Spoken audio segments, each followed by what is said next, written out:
all of that out of the way, I can officially welcome you to our program this afternoon. As you can see, I have a very special guest with me. How are you this afternoon, Greg? Great. I'm always happy to represent Hillsborough. Oh, yes, we love to hear that. So this program is part of our summer reading. The theme this year is Oceans of Possibilities, and if you want to hear all about or learn all about what we're doing this summer, you can go to our landing page, hcplc.org/summer. There's a lot there. There's book lists, we have reading challenges and prizes, and great events like this one this afternoon. So I invite you to check that out. And moving on, again, you're here to meet author Greg Neri. We're very excited. I can't wait to introduce him, but I have just a few more slides I want to share really quickly here.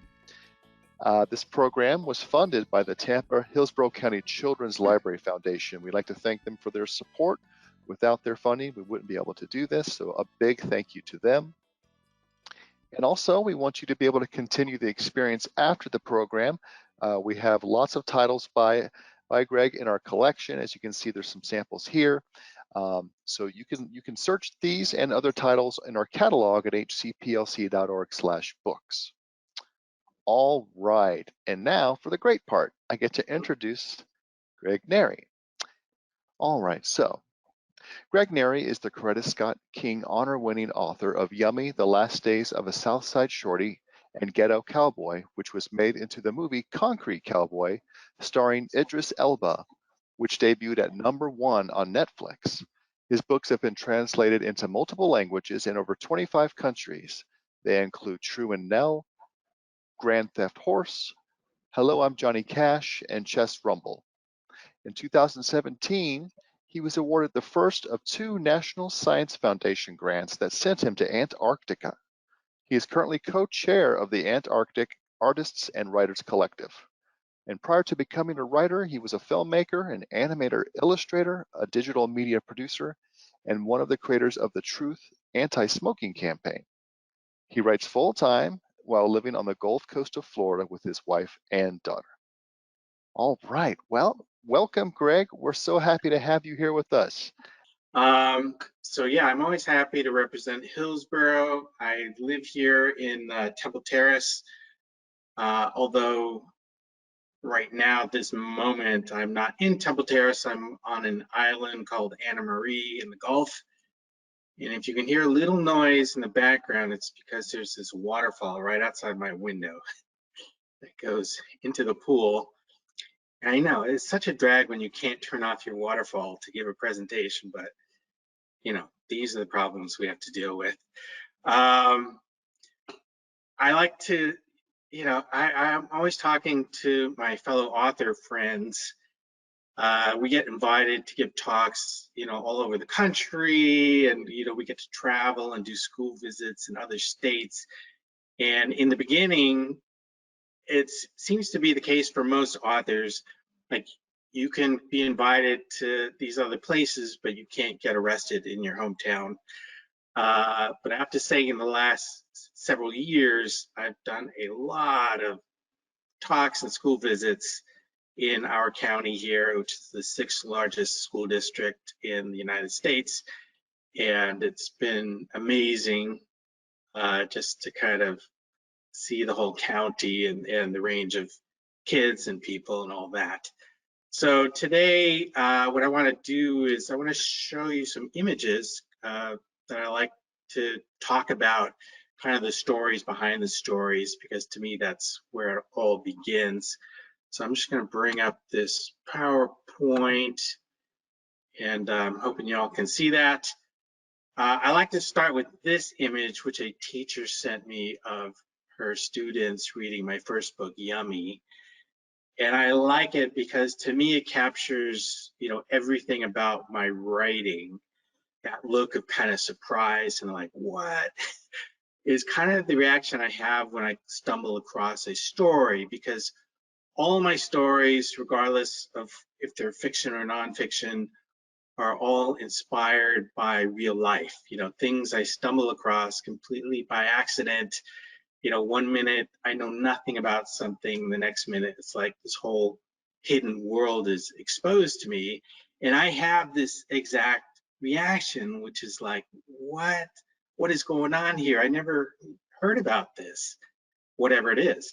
So to me, if I do my job right, the reader will also have that same reaction that I did, if I did my job right. So I've done a lot of different kinds of books. I'm working on my 16th book right now. They range fiction, nonfiction, for young adults to grade school. There's novels, there's graphic novels, there's free verse poetry, also in anthologies and things like this. But today I'm going to focus on these books right in the middle of this image here, which are my horse books. And a funny thing happens when you write a book. So for instance, I wrote a book about chess. Kids particularly think that you must be like a chess master. And so if I write a book about horses, particularly if I've written 3 books about horses, I must be an incredible horse person. And it's true, I have a lot of horse people in my extended family. I have a niece who's a drill team rider. I had an uncle who rode horses in the Rose Parade. It's my grandpa down there in the corner riding in Texas. And of course, my cousin Gail, who's the star of my book, Grand Theft Horse, trains racehorses. And so I always like to joke, am I a writer or a writer? I'm definitely a writer. And I claim no expertise as far as writing. I mean, I can ride a horse, but I'm far from an expert, which to me makes me a perfect person to write about these things, because I don't write from the point of view of an expert who knows everything and I'm just telling you this is how it is. I write from the point of view of a person who knows nothing about a particular world when I start writing. And so the act of writing becomes the act of discovery for me. And so I feel like, I'm discovering alongside the reader. And I think particularly when you write for young people, that's a perfect way to approach things, is somebody who, is just seeing things for the first time and figuring out how this world works. And so, stories come to me in all kinds of ways. Sometimes people mention something, I might hear about something or read something, and sometimes it's just a picture I come across. And this book, Ghetto Cowboy, that I wrote was inspired by this picture that I came across in an issue of Life magazine that a friend of mine sent to me. And I kind of feel like I have the reaction of these girls here in the background, which is like, what? This boy riding his horse to school, work, we don't know. But kind of interesting and out of place and odd, and it makes me want to go like, what is going on here? This is the magazine that it was part of this photo essay about this neighborhood in North Philadelphia called Strawberry Mansion. And when I start seeing these pictures, it really makes you, sit up, literally stops you in your tracks and makes you want to know what is going on here. Like, these are not images you normally see. And I've been to a lot of different communities around the United States, and I've not seen a place like this. And so, being a writer, one of the first things I do is I, hop online and Google like horses, cowboys, North Philadelphia. And at the time that I started to look into this, which was around 2007, maybe, like literally nothing came up. There were no references to this world, and aside from these photos. And so, what I'm forced to do as a writer who writes about things that are happening in the real world is I can't just sit at my desk and make things up like a lot of my writer friends do who write fantasy or science fiction, where you're building and creating your own worlds. I have to get out of my comfort zone and into this world to find out what's going on. And so that's one of the great things about my job, is that I get to go to places I never would have gone to and to meet people I never would have met.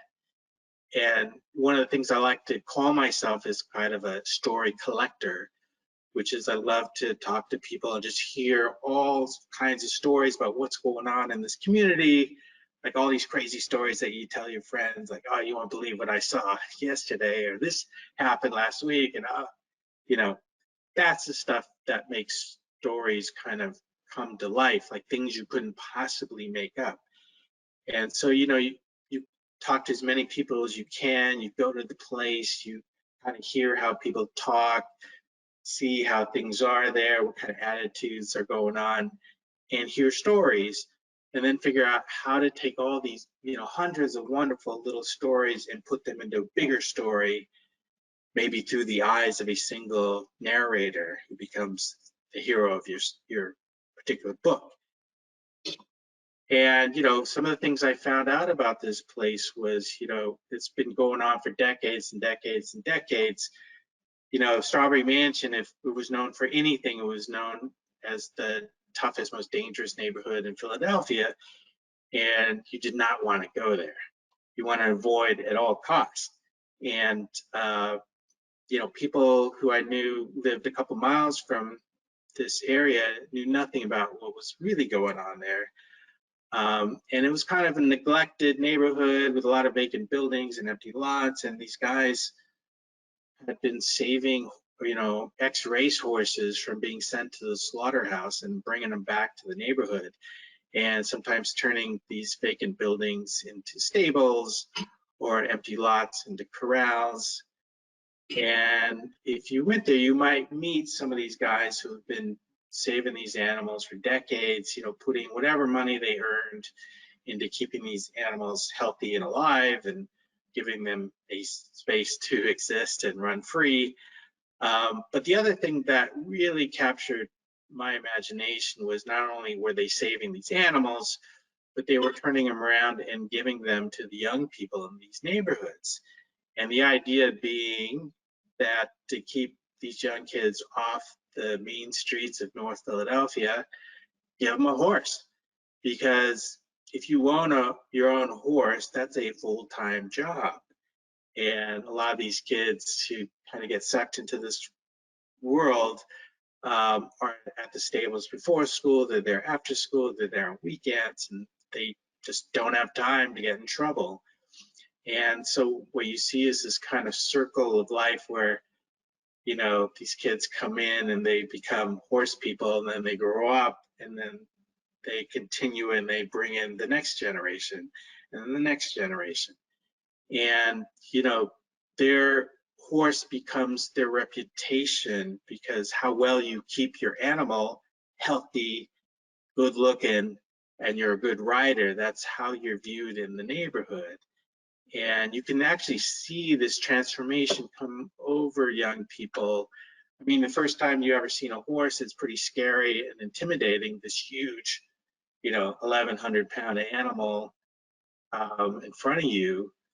But as you get to know how to ride, literally your whole perspective of the world changes. I mean, people literally have to look up to you when you're on the back of a horse. So there's kind of instant respect. Because nobody's going to mess with you on the back of this giant beast. And so this kind of became the background in the world that populated my first horse book, Ghetto Cowboy, which is about this young man, Cole, who has kind of driven his mother to the end of her rope, and she literally drops him on the doorstep of the father he's never met, Harper, who turns out to be one of these cowboys. And so he really has to struggle to figure out, what this place is and how to navigate it and exist within it. And he kind of rises up to become a hero to help save this barn. Because the other thing that's going on in North Philadelphia is this battle between the city and these stables.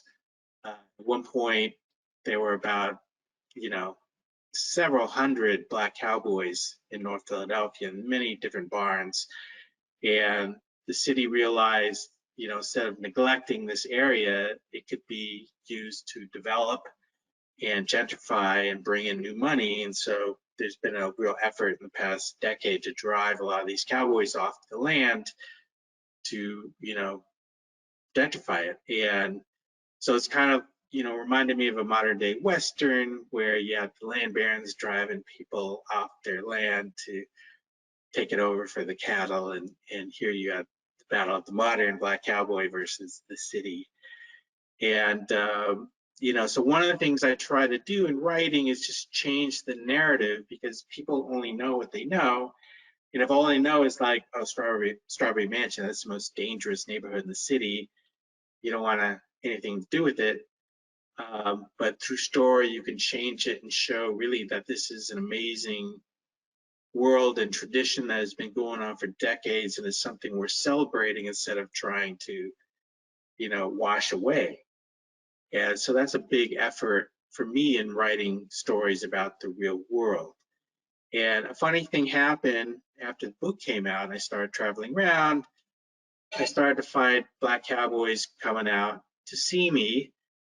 Sometimes they were students, and they might bring the horses to campus to share. And a lot of the other students had no idea that was part of their background.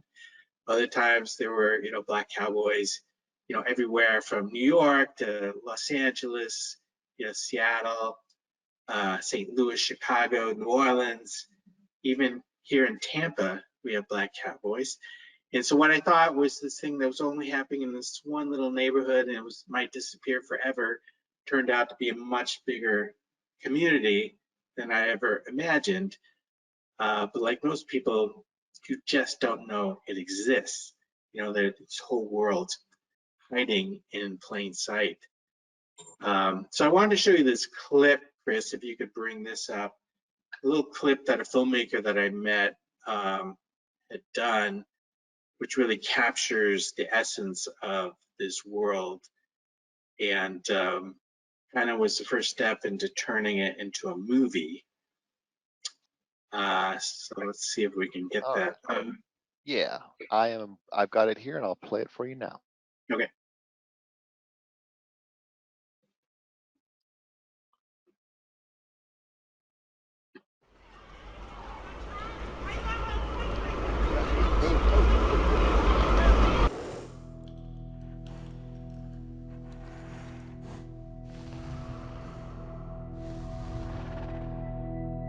Well, it's been horses here in North Philadelphia ever since I can remember, and I'm 76.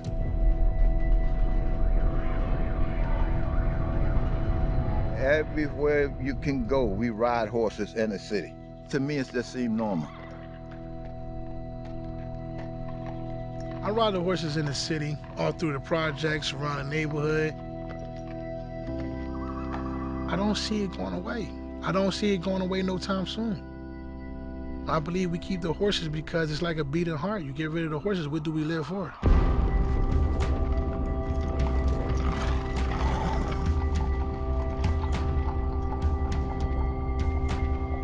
Yeah, I don't care what people say. As long as God is on my side, I can care less.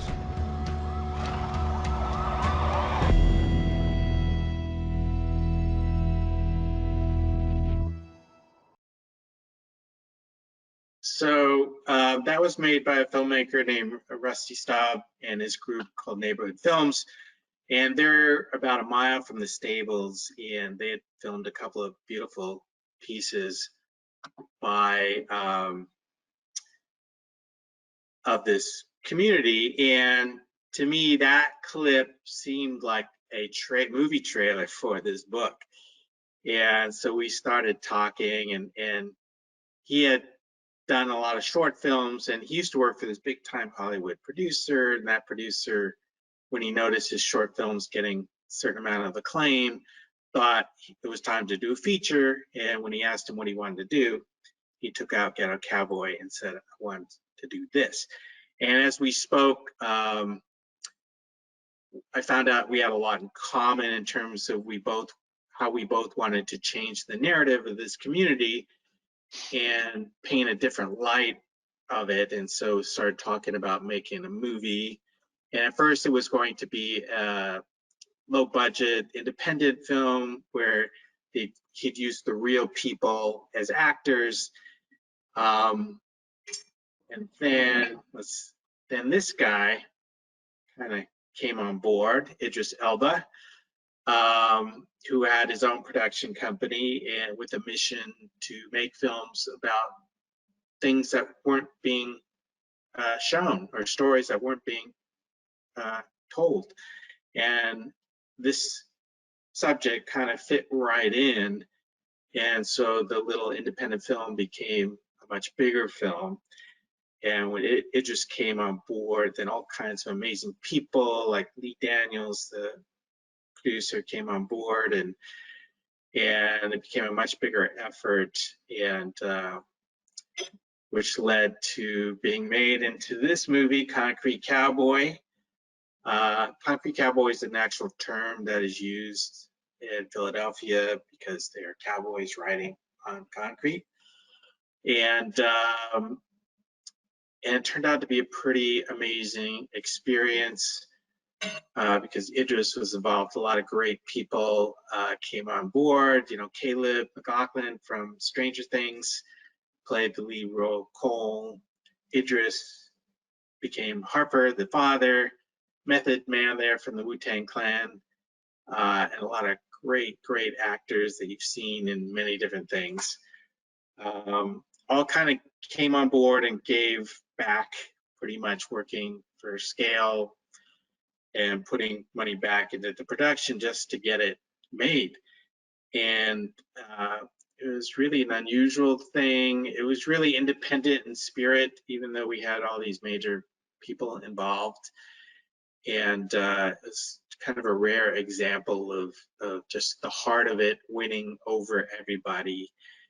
And, you know, we were also able to get Ricky's dream of using the real people as well, so that there's a lot of characters who are actually played by the real people. So this woman standing on the horse, this young lady, actual cowgirl from the area, playing Cole's kind of potential love interest, and this older gentleman here, one of the original OCs, original cowboys there. And they did such a great job. They really kind of blend seamlessly with the actors. And the actors did a great job. Even though both Idris and Caleb were allergic to horses, you would never know watching this film. They really pull it off. And the community really turned out, what was really amazing for me is just seeing these actors playing these characters that I made up, but were inspired by the real people who are also there on the set, talking directly to the actors as they shot on the actual locations that inspired the fictional locations in my book. So very meta. And a lot of the community would turn out every day for the shoots and really shooting stuff on streets never shot before on film. So it was pretty magical, and a lot of love from the community. And probably the best thing, you know, that the film and the book were able to really help change the narrative to the point where the city started to get excited about them and the film, and a lot of love from the city of brotherly love finally coming their way. And they were able to not only raise money to kind of save this barn, particular barn that's portrayed in the film, but also raise, you know, in total almost $500,000 towards starting a new writing academy for young people in Philadelphia. So, you know, the power of art and kind of using your voice really shined bright in this whole experience. And so I thought, wow, you know, you can't ask for more than this. And at the time that the movie came out, I was in Europe, and I was meeting people who had seen it because the movie opened in 190 countries around the world. And, you know, maybe they watched it in German or French or Spanish, but they were talking to me about this movie, not knowing like, oh, that's my movie. So it was pretty cool to kind of see the awareness just become a global story. And that's, to me, the power of story all wrapped up into one. And, you know, as I talked about the book, you know, and I was traveling around with the book, a lot of kids who really liked it kept asking me, when are you going to do a sequel? We want more. And I was kind of like, well, I don't really know what else to talk about. I kind of put everything that I knew into that book. So when I talk about stories coming from other places, there was one particular young man here who kind of kept bugging me and said, I know a story you should tell.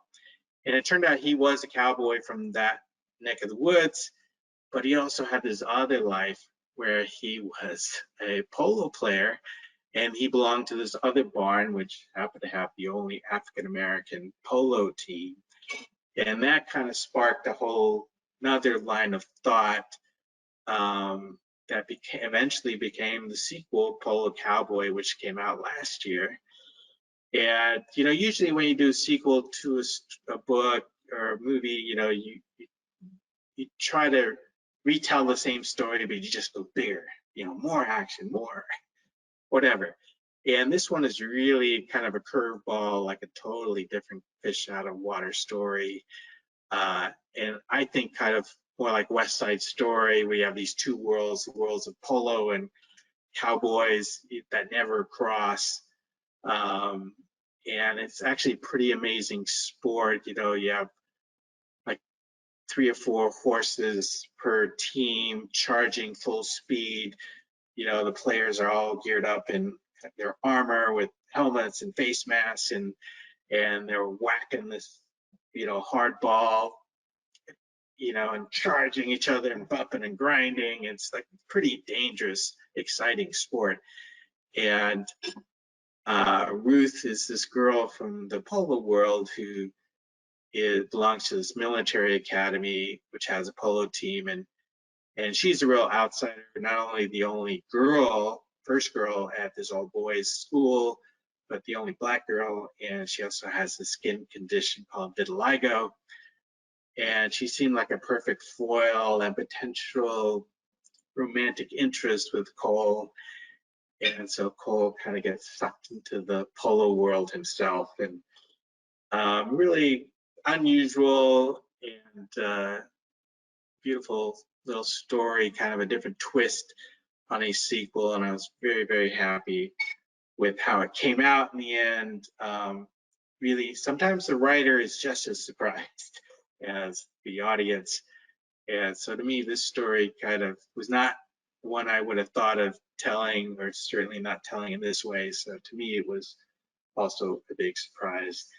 And then my final horse story, of course, you know, talking about you never know where the next story is going to come from. I had a distant cousin named Gail who lived in Texas, and she was the Texas part of the family.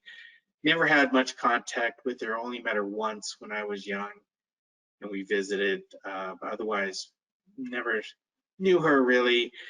And then one day she showed up at my parents' house for a Christmas party, and we were both, you know, much older. And I was kind of talking to her, and I said, so what have you been up to the last 30 years? And she kind of looked around and leaned in and said, well, you know, I'm a wanted woman, right? And she proceeded to tell me this amazing story about how she stole, or in her words, rescued a racehorse to save its life because it was literally being raced to death, and then became kind of a modern day outlaw and refused to give it back, and became this big case that went to court and ended up going to the California Supreme Court. And she kind of lost everything and was blackballed and from the industry as a horse trainer, and ended up living out of her van, but refused to give up that horse. And it was such an epic story. You know, after 45 minutes, she finished, and I was literally like, well, that's a book. And, you know, so this is Gail as the kid when I knew her, and this is her on this horse called Urgent Envoy, who we like to call Ahab, is his alias name. And so I kept thinking, like, God, that's a great way to tell a story. You know, normal way is a nonfiction book, kind of inspirational, overcoming the odds to save an animal. But to me, my mind went with like, to me, she was like the superhero who, was saving animals, and what do you do with superheroes? Well, you give them their own comic. And so the idea of turning it into a graphic novel and her into the superhero was really appealing to me. And so it became this epic journey about her decision to steal this animal on Christmas Eve and kind of ride off into the hills and become wanted and being charged with grand theft horse, which is an old law from the 1800s when people actually stole horses. And the case, eventually winning that, and the case going to the California Supreme Court, and she learning the law at night while living in a van and refusing to give up this animal. Pretty epic, beautiful story. In comics, it was just a great way to talk about what was really going on in the horse racing industry and how bad it was and what she was up against. And also tag back to when I knew her and when she first discovered horses and this beautiful relationship she had with this wild horse and kind of training it at the same time the horse was training her. And so it's a beautiful story, to me, a very inspirational story that happens to be a story that happened in my own family. And so to me, you never know, like, everybody has a story we're telling. You never know, what story the person you're talking to has. Even if it's in your own family, you have no idea. So I've kind of become a horse person by default after 3 books. And I have to say I've had a very diverse audience for these books, including adults, and they reach all kinds of people in different ways, in very personal ways. So it's been a really beautiful thing. And I just want to end this part with one thing that was pretty awesome that came out of it. At one point, I was invited to go to Russia to talk about Ghetto Cowboy, and it seemed like such a bizarre choice to go to Russia in the middle of winter to talk about this really urban Black book in probably the whitest place on earth, and this very rural section of Russia in the Ural Mountains and all.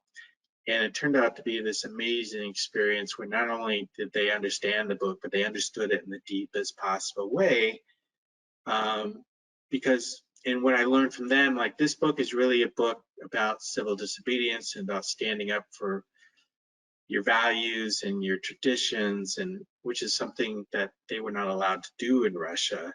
So they really took it to heart. And to me, the most beautiful thing was, like, we did a bunch of schools for 2 weeks and got really incredible responses.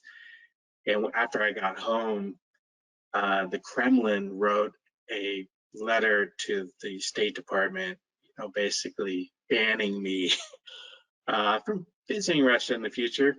To me, that, especially nowadays, is probably the highest compliment I can be paid. And, so you never know what kind of experiences happen when you open yourself up to a new world. Books and stories have taken me all over this planet, all the way, to Russia, to Antarctica, all over. And it's been a beautiful, unusual, and amazing ride. And so I thought maybe we could open it back up, and I could take some of your questions and we can get into anything you want to know about. So we can cut this screen there and go back to me. Okay. And All if you right. have any questions. Yes, I'll remind the audience, if you want to submit your questions on the control panel, there's a question section. And if you're on a tablet or phone, just tap the question mark icon. And we already do have some questions coming in. Someone wants to hear more about Jesse Joshua Watson, the illustrator for your book. Yeah. They really, really like those illustrations, and they just, maybe if you have anything to share about that. Yeah, I mean, Jesse's great. I love him. And he illustrated my first book, Chess Rumble, which is how we met, and then the 2 Polo cowboy books. And he's such an amazing guy. What I like about him in particular he had done all these images that were kind of brilliant with brilliant colors and everything, but he did this one painting in black and white. And when I saw that painting, I said, oh, that's the book. And so all my books, he's done these black and white, beautiful illustrations. And what I like about him is he actually will cast the book with models. So he'll find people and young people who look like the characters, how he sees them. And then he'll pose them, and sketch them and do things like that. So it's very much like a director kind of, getting models and posing them and recreating the world and building off of reality, just like I do. And what I love about working with illustrators is that they bring something to it that even I don't see, because when you're a writer, you're so buried in the story, sometimes the most obvious things that are obvious to anybody who's just reading it, kind of come to light through an illustration. So to me, it's another way of storytelling. So you have these two forms of storytelling coming together, and to me, when you bring them together, it's just even more powerful than I would imagine. So it's been great to, we've toured together and we've had a lot of fun together, and maybe my favorite story, we toured New York for a week and did a lot of schools. This was for Chess Rumble, and we visited a lot of schools that had like national chess champions. And of course, as I said before, they want to challenge us because they think, we must be good. And of course, Jesse was a better player than me, so I always let him take the hit. And the last time we played chess, he was challenged. This was in grade school, I think. And this kid who looked like he was maybe 6th grade challenged him. He said, okay, let's do it. And they sat down opposite each other. His friend stood next to this kid, and the friend took out a blindfold and blindfolded this 5th grader. And the blindfolded kid beat Jesse. So that was like the last match we ever played. Wow. All right. Yeah, we have more questions here. Someone is asking if you've ever rode a horse yourself. Yeah, I have. I mean, there's that one picture of me on a horse Oh, that's right. in Strawberry Mansion there. Yeah, I've ridden horses at different times. Mostly, I'm more of a trail rider than anything. I wouldn't bet. I've been on runaway horses, which is, horses going out of control, but it's all good. I'm still kind of a little bit nervous when I'm up on a horse. So Sure. I think that's good from a storytelling point of view, because I'm writing about kids who are kind of discovering how to approach a horse, and the whole thing of like you have to earn a horse's trust is really true. And the horses are really sensitive animals, and they can read your emotions. So if you're nervous and scared, there's more of a chance of them getting injured because you don't know what they're doing. So you have to kind of put yourself in the trust of a horse and let them know that you're comfortable with them and that you trust them, and everything's going to be cool. Sure.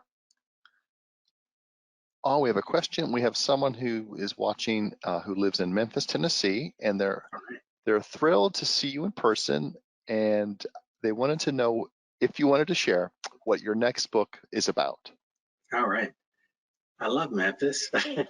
Actually, I have 4 books coming up, if you can believe it. These have all long been in the works. I have a picture book, and they're all really different. So I have a picture book coming out next spring, which is about the artists Christo and Jean-Claude, who created these incredible public art pieces like the gates in New York and surrounded islands in Miami and things like this. And I was lucky enough to go to Paris this past year and visit their last installation, which is they wrapped the Arc de Triomphe. And it's really a picture book about what is art and who gets to do it, because they challenged the notion of what is art. They took art out of the museums and put it into the world. and made it accessible to people who normally don't go to museums. And it's such, the way they approach it is so beautiful and provocative. I felt it was a great way to talk about art, and art is a big part of my life. I also have a graphic novel, which is kind of a follow-up to Yummy, that may be out later next year. The final art is just coming in right now, and which takes place in the same area, but 20 years later. And then I have my big book about Antarctica, because I went to Antarctica at the end of 2017.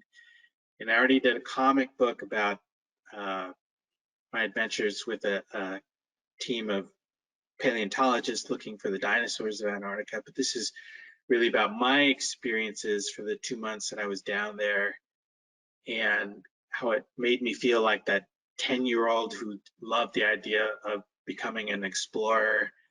And so it's kind of, I'm the star of that book, but it's really my 10-year-old self going to Antarctica. And it's kind of a hybrid graphic novel. I don't know what to call it. It's a book of wonders, what I call it.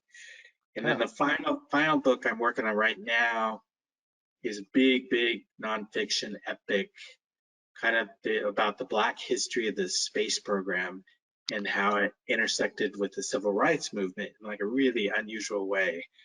And, you know, if you've seen the movie Hidden Figures, that was just the tip of the iceberg. It's part of one chapter of our whole book.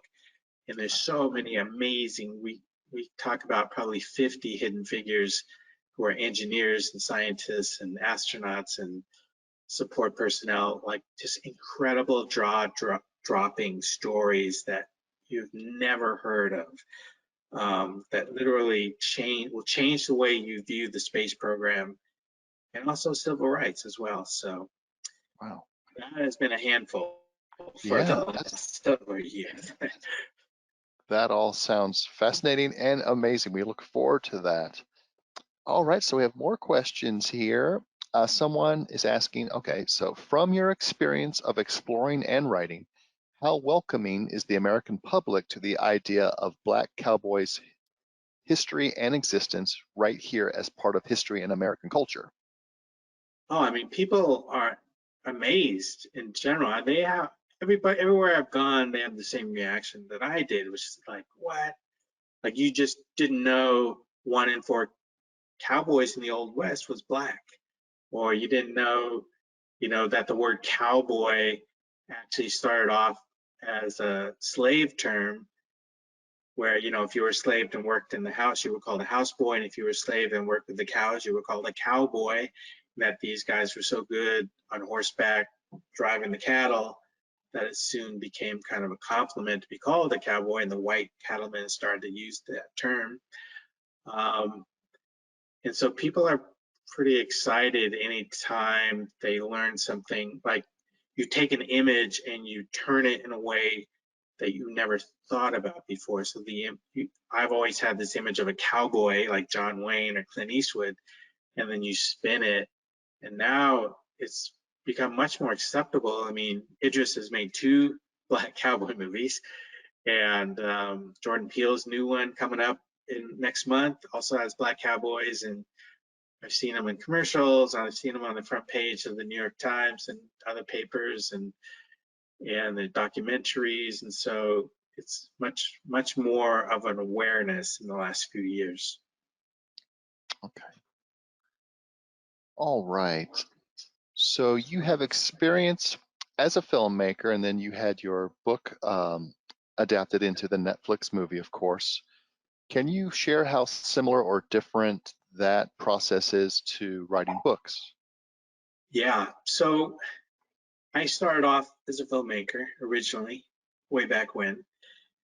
It's how I kind of learned to tell stories, and becoming a writer was really an accidental thing that happened with the book Yummy, because what I discovered was that stories are kind of like a living, breathing thing. It's almost like being a parent, which I am.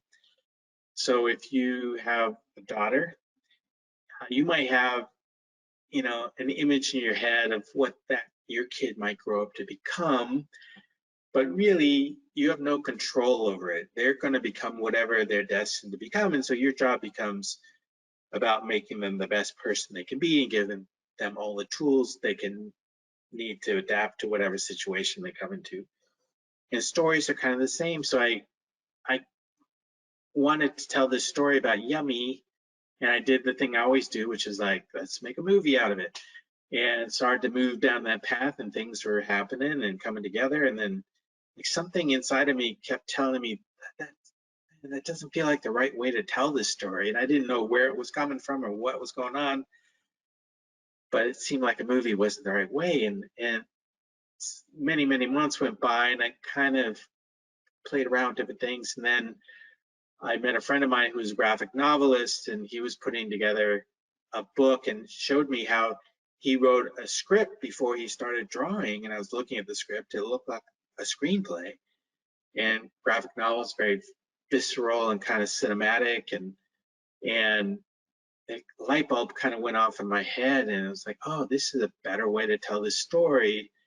And I remembered when I was 10 years old, again, always loved to draw comics. That's all what I was doing. And so I took a chance and tried to tell the story in a different medium, and things just kind of worked. And I kind of fell in love with it and decided I wanted to do another one. And then that became another one. And then the next thing you know, that became the way I started telling stories, because making movies is so hard. I mean, you can easily spend 5 years just trying to do the thing you want to do without actually doing it. But if I get an idea for a book, I just sit down and start writing. I don't have to wait on anybody. I don't have to raise millions of dollars. I don't need 100 people to make it happen. I just do it. So it became a much quicker way for me to tell all the stories that were coming to me. And so I also feel like when I write a story today, I'm really seeing it as a movie in my head. And I think why maybe a lot of reluctant readers like my stories is that they have kind of the flow and feeling of a movie. At least they do to me. And so it's to me, it's a different kind of experience, even as a novel. I kind of read it as a movie. So I think kids kind of pick up on it. Yeah. All right. So the next question is kind of related to that. Someone's asking about your process for writing, and you shared some of that just now. Yeah. And they're asking if you can share how you can push dialogue between characters. Is there any process you have? So what happens is, and it literally happens every time, I stumble across something. It's like, what is this? I've never heard of this. I like look into it, it becomes even more amazing. I get into it. The deeper I get into it, the more it's like unbelievable. Especially if nobody has written about it before, then it's like, I really want to see that book and nobody has written it, so I guess I got to write it. You know, I collect hundreds of little stories about specific things that have happened to many different people, but kind of capture the essence of a place or a time. And then certain kind of character archetypes start to emerge. And then I just generally start writing something, just kind of like I get an idea, like a scene to start a story, and things just start to come. And at some point, the characters start to solidify, the kind of conflicts start to solidify, and they start kind of speaking for themselves. And I feel oftentimes kind of like a documentary filmmaker, like these characters are real and I'm just following them around instead of a camera, just writing what's happening. And really, like, I feel they're talking to each other. And so, you know, as dialogue is happening, I feel like I'm just recording it almost, and it just starts to go. And so it becomes an act of not overthinking it, of just letting stuff happen and not trying to judge it, not trying to steer it. So I might think the story was going this way, but the characters seem to want to go this way. Instead of forcing them back this way, I let them go because I don't know where they're going or what's going to happen. And leads to constant surprises. Like, what are they doing? Like, and I'll throw things in like obstacles, like what is the worst thing that could happen at this moment, and then make that happen just to see how they react. Like, are they gonna dig themselves deeper? Are they gonna, spin off in a different direction? Like, you never know. We have a few more questions for you, and then we can wrap things up. One question, I guess it's a two-part question. You mentioned you enjoyed comics when you were younger, and someone wants to know what type of books you read as a kid, and at what point did you realize you were going to be a writer or an author? Yeah, I didn't realize I could be an author until way late in life. Kind of my third career after filmmaking and digital media. So that was probably around, well, really around 2000. I started to play around with things. As a kid, I was really into picture books when I was young because I was really into the artwork. But as books kind of became more text and less pictures, became less interested. But one of the books that stood out to me was The Phantom Toll Booth, because like I read that and I didn't know you could do something like that in a book. It was pretty different and kind of subversive in a very playful way, and had this crazy imagination. So to me, that kind of became, what a book was.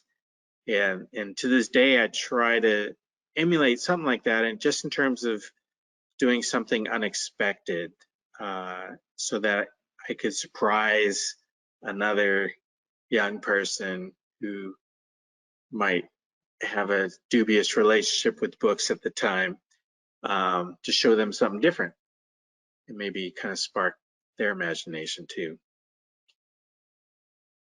All right, well, that's related to our last question. Someone wants to know if you have any advice for young people who want to become writers. Yeah, sometimes, to me, what I see in a lot of young people is they put too much pressure on themselves to be a great writer in the beginning. And they have this impression, as most people do, like a great writer just sits down and whatever comes out is just brilliant from the get-go. But most writers I know, it's all about the work. And that first draft, to me, represents kind of the bucket where you take all this stuff that's crammed into your head, and just kind of let it out so you can see what you have to work with. And so you have to give yourself permission to write badly and kind of embrace it, and not, like, people get stuck on that first page or that first chapter or whatever because they're like, oh, that editor keeps talking, like, oh, that's not good, that's not good. You got to turn that off and just allow yourself to write, even if you know it's bad. Like, to this day, what I do is, like, I'm writing stuff and I'm like, oh, this is horrible, this is the worst scene ever, but you got to get it out so you can get to the next thing, and then the next thing, and the next thing. Because to me, writing is about momentum. You have to kind of get that train rolling to power you through the story so you can see what's coming up, because right now you can't really see what's down the tracks or what's around the bend. And so, you got to get that train going fast enough so you can jump on board. And then when you get to your final destination, you'll realize, oh, that's what that trip was about. And then you can go back and work it and refine it and see, like, oh, maybe the book didn't start here, but it starts here. Maybe it doesn't end here, but it ends here.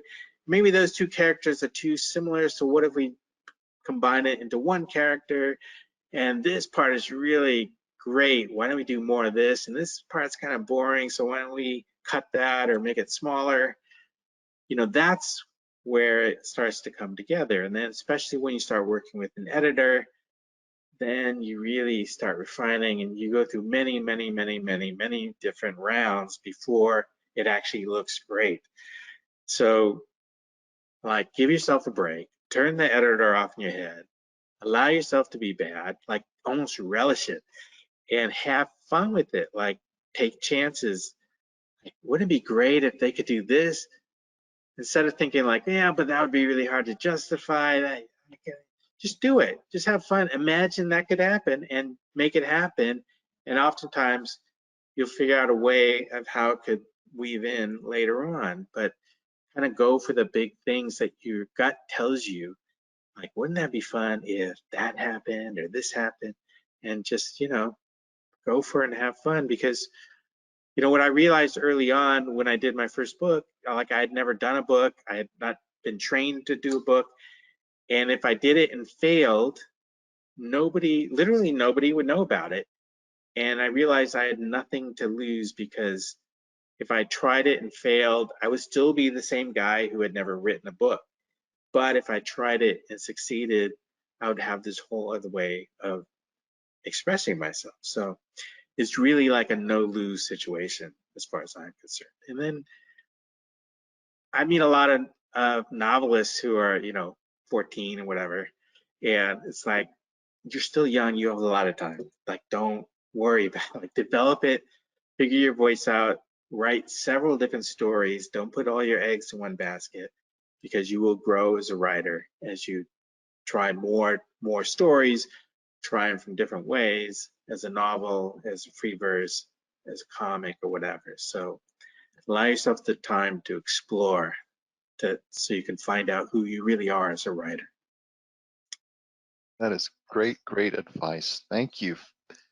All right, well, that is all the time we have for questions. Greg, thank you so much for joining us this afternoon. It's so fascinating to hear about your process and just the way you see things. And I thank everyone for your great, thoughtful questions. And now I'm going to, yeah, that was awesome. All right, I'm going to bring up our last screen here.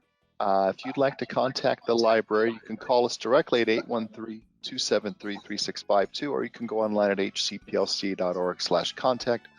Also on our website, you can share your library story. And again, like I mentioned earlier, you can learn about our upcoming events and programs on our calendar. All right, with that, I'll say thank you and goodbye to everyone. Greg, thank you so much again. Hope everyone has a great rest of your day. Bye, everybody. Bye.